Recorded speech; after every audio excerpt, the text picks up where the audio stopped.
Okay, so we will deal with the third module, communication electronics third module. Okay, so first two module we amplitude modulation, frequency modulation, phase modulation. This is the detailed modulation, demodulation techniques. The parameters modulation index, frequency spectrum. This is the like comparison between the three. This is the first two module. This module we will pulse analog modulation. It will be the carrier signal will be a series of a train of pulses. Okay, digital pulses, digital waves, carrier frequency use. So analog frequency അല്ലെങ്കിൽ modulating frequency അതും അല്ലെങ്കിൽ message signal ഇത് അതിനൊരു മാറ്റമില്ല, that's A same, അത് അതേപോലെ തന്നെയാണ്, same signal തന്നെയാണ്. പക്ഷേ കരിയർ ആണ് മാറുന്നത്. കരിയർ ഇവിടെ ഡിജിറ്റൽ സിഗ്നൽ ആയിരിക്കും, അല്ലെങ്കിൽ കരിയർ ഇവിടെ ഡിജിറ്റൽ പൾസസ് ആയിരിക്കും, ട്രെയിൻ ഓഫ് പൾസസ് ആയിരിക്കും. നമ്മൾ പിന്നെ തേർഡ് മൊഡ്യൂളിൽ അല്ലെങ്കിൽ തേർഡ് സെമസ്റ്ററിൽ നമ്മൾ ക്ലോക്ക് കണ്ടിരുന്നില്ലേ? So it is a high frequency pulse, train of pulses, right? So അതേപോലെ തന്നെയാണ് ആ ട്രെയിൻ ഓഫ് പൾസസ് ആണ് ഇവിടെ കരിയർ ആയിട്ട് യൂസ് ചെയ്യുക. Okay, so that is going to carry the information, not the analog carrier signal that we saw in amplitude, frequency and phase. Okay, so before going into that pulse modulation techniques, first of all channel capacity എന്താണെന്നുള്ളത് നമ്മളൊന്ന് നോക്കണം.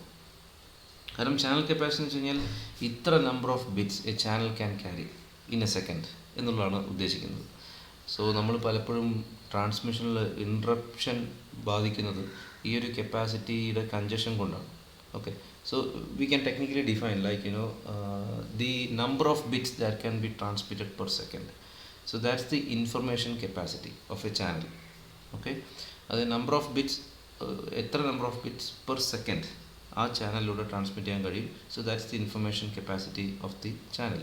So അത് നമുക്ക് ഇങ്ങനെ നിക്യുസ്ട്രേറ്റ് four sampling എന്ന് പറഞ്ഞൊരു തിയറിയിൽ നമുക്ക് ഡിഫൈൻ ചെയ്യാം. സോ നിക്യുസ്ട്രേറ്റ് എന്താണെന്നുള്ളത് ഞാൻ പറഞ്ഞുതരാം, ഫോർ സാമ്പിളിംഗ് ഞാൻ പറഞ്ഞുതരാം. So the minimum bit rate could be represented as C minimum, അല്ലെങ്കിൽ minimum capacity C minimum is given as number of samples per second multiplied by number of bits per sample. അതായത് ഒരു സെക്കൻഡിൽ ഇത്ര സാമ്പിൾസും into number of bits, ഒരു സാമ്പിളിന് represent ചെയ്യാൻ ഇത്ര നമ്പർ ഓഫ് ബിറ്റ്സും.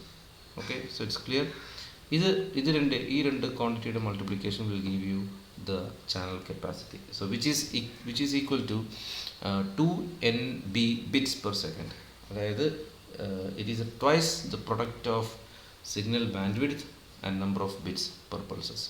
സോ ഇതാണ് signal bandwidth and this is number of bits per pulses. Okay, so it's actually you represent this quantity as n and this quantity as b, capital B.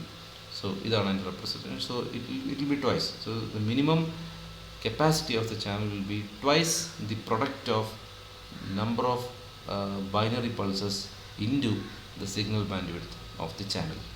ആ ചാനലിൻ്റെ bandwidth.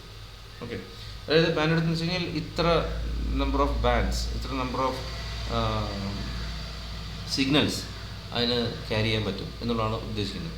Same thing, number of samples per second. Okay, so ഇതിനാണ് നമ്മൾ 2N bits, അല്ലെങ്കിൽ ഇങ്ങനെയാണ് നമ്മൾ അതിനെ represent ചെയ്യുന്നത്, 2NB bits per second. ഇതാണ് ചാനൽ കപ്പാസിറ്റി. ക്ലിയർ? ഇവിടെയാണ് നിക്വസ്റ്റ് ക്രൈറ്റീരിയ അല്ലെങ്കിൽ നിക്വസ്റ്റ് തിയറം വരുന്നത്. So it's related with sampling. So നമ്മളൊരു സാമ്പിളിംഗ് എന്ന് വെച്ച് കഴിഞ്ഞാൽ ഇറ്റ്സ് ലൈക്ക് നമ്മളൊരു എന്തെങ്കിലും ക്വാണ്ടിറ്റി എടുക്കുക. ലൈക്ക് ഫോർ എക്സാമ്പിൾ ഒരു ബാസ്ക്കറ്റ് ഫുൾ ആപ്പിൾ. സോ നമ്മളതിനെ like you have 100 baskets. So ഇതൊരു ടൈമിൽ റീപ്പ് ചെയ്താണെന്ന് വിചാരിക്കുക, ഒരു ടൈമിൽ കൊണ്ടുവന്ന. സോ നമ്മളതിന്ന് എന്ത് ചെയ്യും, ഓരോ ബാസ്ക്കറ്റിൽ നിന്ന് ഓരോ ആപ്പിൾ റാൻഡമായിട്ട് സെലക്ട് ചെയ്തിട്ട് നമ്മൾ ടെസ്റ്റ് ചെയ്യും. So this is not as sampling. So you take samples from these baskets so that apple will represent the entire apples in the basket. ആ ബാസ്ക്കറ്റിലുള്ള എല്ലാ ആപ്പിളിനെയും റെപ്രസെൻറ്റ് ചെയ്തുകൊണ്ട് ഒരു ആപ്പിളെ നമ്മൾ എടുക്കുക. ബിക്കോസ് ദാറ്റ് വിൽ സേ ആ ആപ്പിളിന് എന്തെങ്കിലും കുഴപ്പമുണ്ടെങ്കിൽ ആ ബാസ്ക്കറ്റിലുള്ള എല്ലാ ആപ്പിളും അല്ലെങ്കിൽ ആ ബാച്ചിലുള്ള എല്ലാ ആപ്പിളും കേടാണെന്ന് നമുക്ക് പറയാം.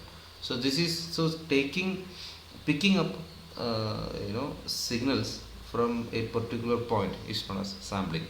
ഓക്കെ, ഞാൻ അതിൻ്റെ പിന്നെ ഫിഗർ എക്സ്പ്ലനേഷനിലേക്ക് ഞാൻ വരാം. ബട്ട് ഇനി ഇത്രയും മനസ്സിലാക്കുക, യു സാമ്പിൾ ദി സിഗ്നൽ. നമ്മൾ സാമ്പിൾ എടുക്കുക എന്ന് പറയുന്ന പോലെ തന്നെയാണ്. യു സാമ്പിൾ ദി സിഗ്നൽ, അതിനാണ് സാമ്പിളിംഗ് എന്ന് പറയാം. സോ ഒരു സിഗ്നൽ സാമ്പിൾ ചെയ്തിട്ട് അത് ട്രാൻസ്മിറ്റ് ചെയ്ത് നമ്മൾ റിസീവ് ചെയ്യുമ്പോൾ അതേ സിഗ്നൽ റിക്രിയേറ്റ് ചെയ്യണമെങ്കിൽ it should be the sampling frequency should be at least twice the original frequency. നമ്മൾ ഏത് സിഗ്നലിനെയാണോ സാമ്പിൾ ചെയ്യാൻ പോകുന്നത്, ഓക്കെ, ഏത് സിഗ്നലിനെയാണോ സാമ്പിൾ ചെയ്യാൻ പോകുന്നത് അതിൻ്റെ ഫ്രീക്വൻസി, അതാണ് സാമ്പിളിംഗ് ഫ്രീക്വൻസി. അതിൻ്റെ sampling frequency should be twice that of the original signal. എങ്കിൽ മാത്രമേ നമുക്ക് സക്സസ്ഫുള്ളി നമുക്ക് ആ സിഗ്നലിനെ, ഈ FM എന്ന് പറഞ്ഞ സിഗ്നലിനെ നമുക്ക് റിക്രിയേറ്റ് ചെയ്യാൻ പറ്റുള്ളൂ. അതായത് ആ ഒരു നമ്മുടെ സിഗ്നൽ, ഫോർ എക്സാമ്പിൾ ഇപ്പോൾ ഞാൻ സംസാരിക്കണം, എൻ്റെ സിഗ്നലിൽ, so this is very important, FM is A maximum frequency component. Okay, ഞാൻ സംസാരിക്കുമ്പോൾ എൻ്റെ സംസാരത്തിലെ മാക്സിമം ഫ്രീക്വൻസി കമ്പോണൻറ്റ് എന്താണോ, കാരണം ഒരു അനലോഗ് സിഗ്നൽ ഒരാൾ സംസാരിക്കുമ്പോൾ frequency will vary, right, frequency will largely vary. ആ ഒരു പെർട്ടിക്കുലർ ടൈമിൽ ഉള്ളിൽ ഉള്ള സിഗ്നൽ നമ്മൾ എടുക്കുകയാണെങ്കിൽ അതിലെ ഏറ്റവും മാക്സിമം ഫ്രീക്വൻസി ഏതാണോ ആ ഫ്രീക്വൻസിയുടെ ട്വൈസ് ഇൻറ്റു 2 അതായിരിക്കണം എന്ത്, സാമ്പിളിംഗ് ഫ്രീക്വൻസി. ഓക്കെ, അതായിരിക്കണം നമ്മൾ ആ സിഗ്നലിൽ നിന്ന് പിക്ക് ചെയ്യുന്ന പോയിൻറ്റ്സ്, സാമ്പിളിംഗ് പോയിൻറ്റ്സ്. സോ ഈ സാമ്പിളിംഗ് എന്തിനാണെന്നുള്ളതൊക്കെ ഞാൻ പറഞ്ഞുതരാം, ബട്ട് ഇത്രയും മനസ്സിലാക്കുക. So this is not a sampling theorem. ഈ ഒരു ക്രൈറ്റീരിയനാണ് നിക്വിസ്റ്റ് ക്രൈറ്റീരിയ എന്ന് നമ്മൾ പറയുന്നത്. സോ ഈ ഒരു സ്ലൈഡ് നിങ്ങൾ കണ്ടിട്ടുണ്ടാവും, Nyquist criteria or Nyquist rate for sampling. Okay, so ഇത്രയും മനസ്സിലാക്കുക. So you have an analogue signal, you have an information signal. ആ ഇൻഫർമേഷൻ സിഗ്നലിൻ്റെ ഉള്ളിലെ ഏറ്റവും ഹയസ്റ്റ് ഫ്രീക്വൻസിയുടെ ട്വൈസ് ആയിരിക്കണം എന്ത്, സാമ്പിൾ ചെയ്യുന്ന frequency. Clear? So this is known as sampling theorem. ഇനി നമ്മൾ പൾസ് ആംപ്ലിറ്റ്യൂഡ് മോഡുലേഷൻ ടെക്നിക്സിലേക്ക് കടക്കുകയാണ്. So as I said, this is your what you call, this is your carrier. ഇതാണ് നമ്മുടെ career. Okay, so this is like sampling signal or say carrier signal, അങ്ങനെ തന്നെ പറയാം, confusion ഒഴിവാക്കാം. So you just name this as carrier signal and this is your information അല്ലെങ്കിൽ message signal, modulating frequency. And what happens is, വ്യത്യാസമൊന്നുമില്ല, നമ്മൾ നേരത്തെ കണ്ടിരുന്ന അതേ സാധനം തന്നെയാണ്. അതായത് പിന്നെ ലൈക്ക് ഇവിടെ കണ്ടിന്യൂസ് വേവ് ആയിരുന്നു, ഓക്കെ, പക്ഷേ ഇപ്പോഴത്തെ കേസിൽ this is like a train of pulses. See, this is like analogue modulation, പക്ഷേ ഇവിടെ പൾസാണ് യൂസ് ചെയ്യുന്നത്, അത്രേ വ്യത്യാസമുള്ളൂ. Same as that of analogue modulation. So അതിന് പകരം നമ്മൾ പൾസാണ് യൂസ് ചെയ്യുന്നത്. So we will call this as pulse analogue modulation, PAM, pulse analogue modulation. Clear? ഇനി രണ്ട് ടൈപ്പ് ഓഫ് മോഡുലേഷൻസും കൂടി നമുക്ക് ഡീൽ ചെയ്യാനുണ്ട്, അതായത് PDM and PPM. So PDM എന്ന് വെച്ച് കഴിഞ്ഞാൽ പൾസ് ഡെപ്ത് മോഡുലേഷൻ അല്ലെങ്കിൽ പൾസ് വിഡ്ത്ത് മോഡുലേഷൻ എന്ന് പറയും. സോ അതായത് നമ്മുടെ ഇൻഫർമേഷൻ സിഗ്നലിൻ്റെ ആംപ്ലിറ്റ്യൂഡിനനുസരിച്ച് ഈ പൾസിൻ്റെ വിഡ്ത്ത് വേരി ചെയ്യുക. See, you can see it from here. So this is the top amplitude, like maximum amplitude. So the pulse is high, the width of the pulse is high. Okay, and this is the minimum, like minimum amplitude of the information signal. So the pulse is very very thin. So നമ്മൾ modulate ചെയ്യുന്നത് പൾസിൻ്റെ വിഡ്ത്തിനെയാണ്. Okay, so ഇതാണ് pulse width modulation, PWM എന്ന് പറയുന്നത്. Okay, and if you change the position of the pulse, okay, അതായത് frequency same ആയിരിക്കും, പക്ഷെ പൾസിൻ്റെ position നമ്മൾ മാറ്റാം. സോ ഈ പൾസിൻ്റെ പൊസിഷൻ നമ്മൾ മാറ്റുമ്പോൾ അതിനെയാണ് നമ്മൾ പൾസ് പൊസിഷൻ മോഡുലേഷൻ എന്ന് പറയുന്നത്.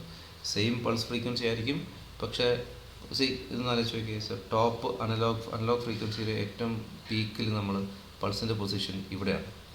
The frequency is same. ഈ ഡോട്ടഡ് ലൈൻസ് നോക്കി, so the frequency is same.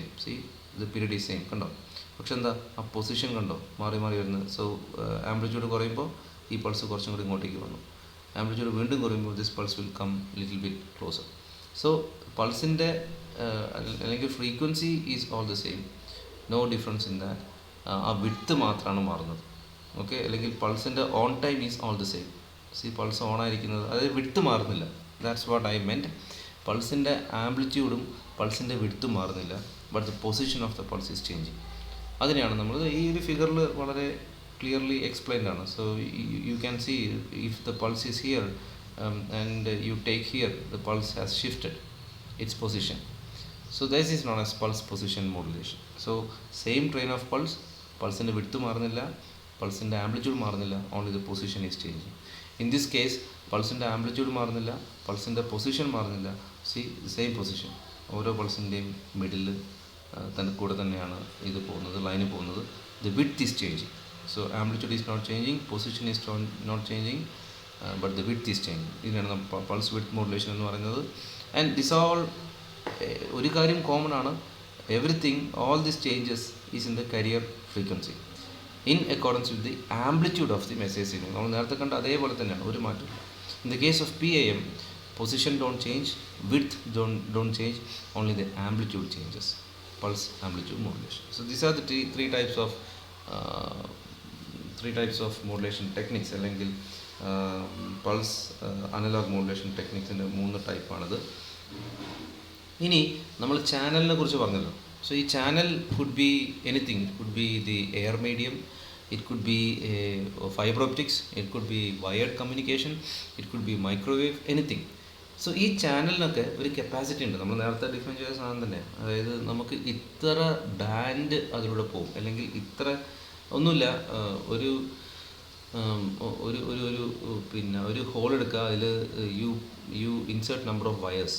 Okay, ഒരു പൈപ്പ് എടുത്ത് നമ്പർ ഓഫ് വയേഴ്സ്. സോ ഒരു പൈപ്പിൽ സേ ഒരു 100 വയർ കയറുന്നുണ്ടെങ്കിൽ you cannot insert 101st wire, ഇല്ലേ? കാരണം ഇത് ഓൾറെഡി ഫുള്ളായി, pipe is full.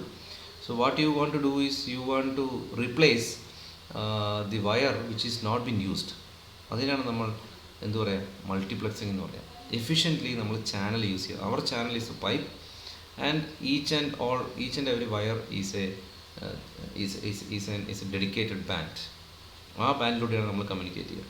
So channel ഒരിക്കലും മാറുന്നില്ല, ചാനലിൻ്റെ വിഡ്ത്ത് ഒരിക്കലും മാറുന്നില്ല. What changes is the communication band is changing. So there are basically 2 types of multiplexing. So ഇതാണ് ഞാൻ പറഞ്ഞത്. So you actually multiplex. ഏതാണോ യൂസ് ചെയ്യാത്തത് അവനെ തൽക്കാലമായിട്ട് ഒഴിവാക്കിയിട്ട് you actually put the one which is in use, or you use a single channel and you multiplex. Use a single channel. അതിനാണ് നമ്മൾ മൾട്ടിപ്ലെക്സിംഗ് എന്ന് പറയാം. Many to one, many inputs ഉണ്ടാവും, അത് 1 ഔട്ട്പുട്ട് ആയിട്ട് നമുക്ക് പുറത്ത് കിട്ടും. സോ ഈ മെനി ഇൻപുട്ടിൽ ഏതാണോ ആക്റ്റീവ് ആ സാധനത്തിന് നമുക്ക് അപ്പുറത്തേക്ക് കിട്ടും. So multiplexing is use a single channel to put n number of bands in it. Okay, so there are 2 types of multiplexing: frequency division multiplexing and time division multiplexing. So as you can see, frequency division multiplexing ആണെങ്കിൽ ഒരു ചാനലിനെ frequency wise divide ചെയ്തിരിക്കുകയാണ്. So this is a single channel.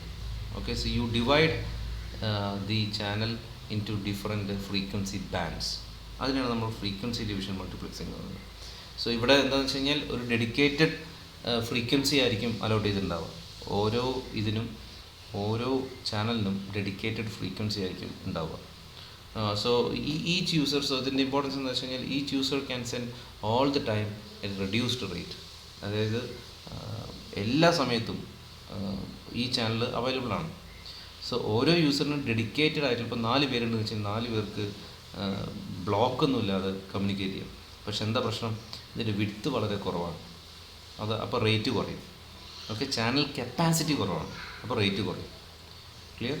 So ഇതാണ് ഇതിൻ്റെ example. So this is like say if you have 4 people, 4 പേർക്കും ഇതിൽ communicate ചെയ്യാം. കാരണം അവർക്ക് ഡെഡിക്കേറ്റഡ് ആയിട്ടുള്ള ബാൻഡാണുള്ളത്. പക്ഷെ എന്താ പ്രശ്നം എന്ന് വെച്ചാൽ റേറ്റ് കുറയുന്നേ ഉള്ളൂ. അതായത് നമ്മുടെ ഇൻ്റർനെറ്റ് റേറ്റ് ഒക്കെ ഉണ്ടല്ലോ, ആ സ്ഥലം തന്നെയാണ് ഉദ്ദേശിക്കുന്നത്. So you have A dedicated internet rate. അതിനാണ് നമ്മൾ ഇത്ര Mbps എന്നൊക്കെ നമ്മൾ പറയാം. Same thing here. So you have frequency bands and people will communicate on the band, but the rate will be reduced. So ഒരു ചാനലിനെ ഡിഫറെൻറ്റ് ഫ്രീക്വൻസി ബാൻഡ്സ് ആയിട്ട് നമ്മൾ സെപ്പറേറ്റ് ചെയ്ത് ഒരു ചാനലിനെ നമ്മൾ ഡെഡിക്കേറ്റ് ചെയ്യുന്ന ആ ഒരു പ്രോസസ്സിനാണ് ഫ്രീക്വൻസി ഡിവിഷൻ മൾട്ടിപ്ലെക്സിംഗ് എന്ന് പറയാം. ഇനി ടൈം ഡിവിഷൻ മൾട്ടിപ്ലെക്സിംഗ് ആണെങ്കിലോ ചാനലിൻ്റെ ഫ്രീക്വൻസി വിഡ്ത്ത് കോൺസ്റ്റൻ്റ് ആയിരിക്കും, പക്ഷേ ഓരോരുത്തർക്കും ഉള്ള ടൈം സ്ലോട്ട് വേറെ വേറെ ആയിരിക്കും. സോ അതായത് ഒരു യൂസറിന് അറ്റ് എ ടൈം ഒരു യൂസറിനായിരിക്കും ട്രാൻസ്മിറ്റ് ചെയ്യാൻ പറ്റുക. അപ്പോൾ അതിൻ്റെ ഡെഫിനേഷൻ ഇതാ: each user can send at full speed some of the time. അതായത് ചാനലിനെ മുഴുവനും യൂസ് ചെയ്യാം. So just imagine you use the entire channel. അതാണ് ഇവിടെ കാണിച്ചിരിക്കുന്നത്. ശരിക്കും ഇതൊരു ഹൈറ്റും കൂടി വേണമായിരുന്നു, എന്നാലേ അത് കംപ്ലീറ്റ് ആവും. എനിവേ വാട്ട്സ് എവർ, ഒരു ചാനലിൻ്റെ കംപ്ലീറ്റ് കപ്പാസിറ്റിയും യൂസ് ചെയ്യാം. പക്ഷേ ഒരു പെർട്ടിക്കുലർ സമയത്തേക്ക് മാത്രമേ ഒരു യൂസറിന് യൂസ് ചെയ്യാൻ പറ്റൂ. അതായത് ചാനലിലൂടെ ഈ ടൈം ഡിവിഷൻ മൾട്ടിപ്ലക്സിംഗ് ആണെങ്കിൽ ചാനലിലൂടെ ഒരു ടൈമിൽ ഒരു യൂസറിന് മാത്രമേ കമ്മ്യൂണിക്കേറ്റ് ചെയ്യാൻ പറ്റുള്ളൂ. Okay, so this very efficient. So you actually the time slot is switching. അതായത് ഒരു ടൈം സ്ലോട്ടിൽ ഒരാൾക്ക് കമ്മ്യൂണിക്കേറ്റ് ചെയ്യാം എന്നുള്ള പോലെയാണ്. Okay, so but this is very efficient because വളരെ ഫാസ്റ്റ് റേറ്റിലാണ് ഇത് സ്വിച്ച് ചെയ്യുക. സോ യൂസർ അറിയ പോലുമില്ല ഇത് switch ചെയ്തിട്ടുണ്ടെന്നുള്ളത്. So that's the micro processing speed that we have in communication technique. So ഇതൊക്കെ ഹൈ എൻഡ് സിഗ്നൽ പ്രോസസ്സിങ് വരുന്ന ഏരിയാസാണ് ഈ മൾട്ടിപ്ലക്സിംഗ് എന്ന് പറയുന്നത്, ടൈം ഡിവിഷൻ ഫ്രീക്വൻസി. സോ ഒന്നുകൂടെ ഞാൻ പറയാം. So entire band of the channel could be used.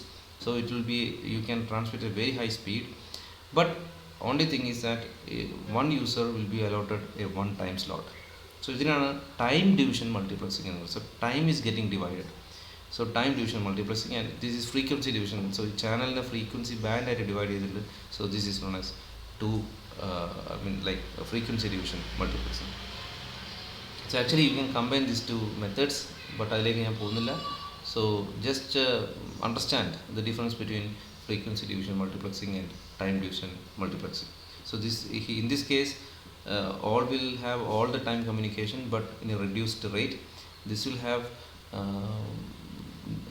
each and everyone will get a single time slot, but they can transmit in full speed.